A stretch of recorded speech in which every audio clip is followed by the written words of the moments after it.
வாடா அப்படின்னு கூப்பிட்டா நீங்க திண்டாட்டம்னு நினைச்சிட கூடாது. வாடானா என்ன அர்த்தம்? என்ன? வா டார்லிங்.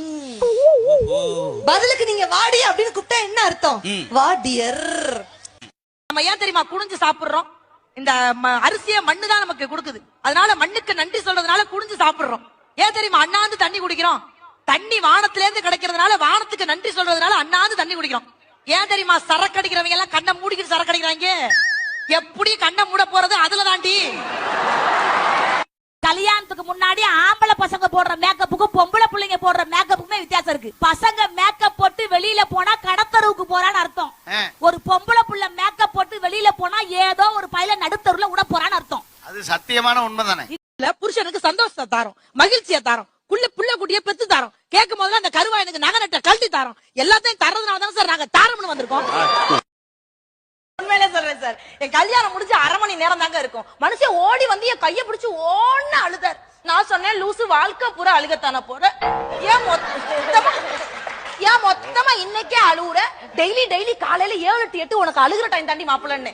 அதெல்லாம் ஒண்ணுலடி தங்கம், என் வாழ்க்கையே உன் கையில தான் இருக்குன்னாரு. அச்சே கவலைப்படாதீங்க, கடைசி வரைக்கும் உங்களை கண்கலங்காம நான் பாத்துக்கிறேன் ஏன் கைய பாக்குறேன் 10 பொன் வாழை இலகல வந்து போயிட்டான் சார். ஏங்க நாளைக்கு நான் எங்க அம்மா வீட்டுக்கு போயிட்டு வரவா? அம்மா வீட்டுக்கு போறாளா?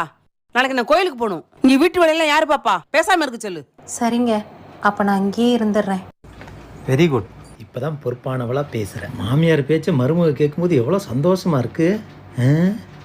ஆமா, என்ன திடீர்னு போக மாட்டேன்னு சொல்ற? நீ சொன்னா கேட்க மாட்டியே, என்ன? நானே ஒரு நாள் நிம்மதியா இருக்கலாம் தான் எங்க அம்மா வீட்டுக்கு போலான்னு நினைச்சேன். அதான் நாளைக்கு உங்க அம்மா வெளியே போறாங்கல்ல, அப்புறம் என்ன இங்கேயே நிம்மதியா இருந்துருவேன்.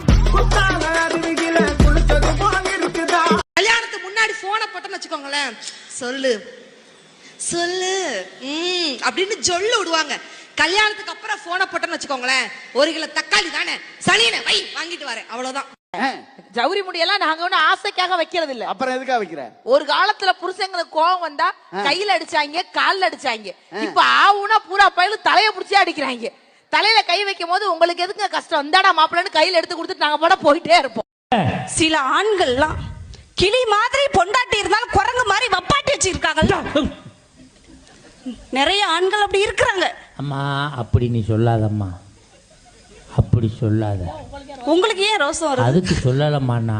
சரி, காரு வச்சிருக்காளு, ஆத்திர வருஷத்துக்கு போறதுக்கு ஒரு பைக்கு வச்சுக்கிறது இல்லையா? அது அக்கா மாமா எங்கக்கா?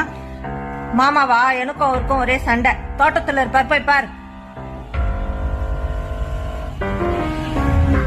தோட்டத்துல போய் தேடி பார்த்தனே, மாமா காணுமே. தோண்டிப்பார் இருப்பார். தோண்டிப்பாரா? பொம்பளை பிள்ளைங்க கல்யாணத்துக்கு முன்னாடி வீட்டுல இருக்கும்போது அப்பா என்ன சொல்லுவாங்க, உன் இஷ்டத்துக்கு எல்லாம் இங்க இருக்காத, உன் புருஷன் வீட்டுல போய் உன் இஷ்டத்துக்கு இருன்னு சொல்றது. சரி, கல்யாணம் ஆனதுக்கு அப்புறம் நம்ம புருஷன் வீட்டுல நம்ம இஷ்டத்துக்கு இருந்தா மாமியாக்காரி என்ன சொல்லுவாங்க, உன் இஷ்டத்துக்கு இருக்குது நாங்க அப்பா விடா ஒழுங்காயிரு அப்படின்னு சொல்றது. அப்ப நாங்க எங்க இஷ்டத்துக்கு எங்க போய் இருப்போம்? முயற்சிக்கும் பயிற்சிக்கும் ஒரு வித்தியாசம் இருக்கு. ஒரு பொண்ணு கிட்ட போய் ஐ லவ் யூ சொன்னா அது முயற்சி, அதையே பல பொண்ணுங்க கிட்ட சொன்னா அதான் பயிற்சி. நல்லா புரிஞ்சுக்கங்க, காதலுங்கிறது ஒரு போதை. காதலிச்சு பாரு, பர்ஸ்ல பேலன்ஸ் நிக்காது, செல்லுல ரீசார்ஜ் நிக்காது, காலு தரையிலயே நிக்காது, ஆனா அவன் மட்டும் நடுத்தரவுல நிப்பான். இங்க பாருங்க, புருஷனுக்கு சந்தோஷத்தை தாரோம், மகிழ்ச்சியை தாரோம், புள்ள குட்டிய பெத்து தாரோம். கேட்கும் போதுல அந்த கருவா எனக்கு நகை நட்ட கழட்டி தாரோம். எல்லாத்தையும் தரதுனால தான் சார் நாங்க தாரம்னு வந்திருக்கோம்.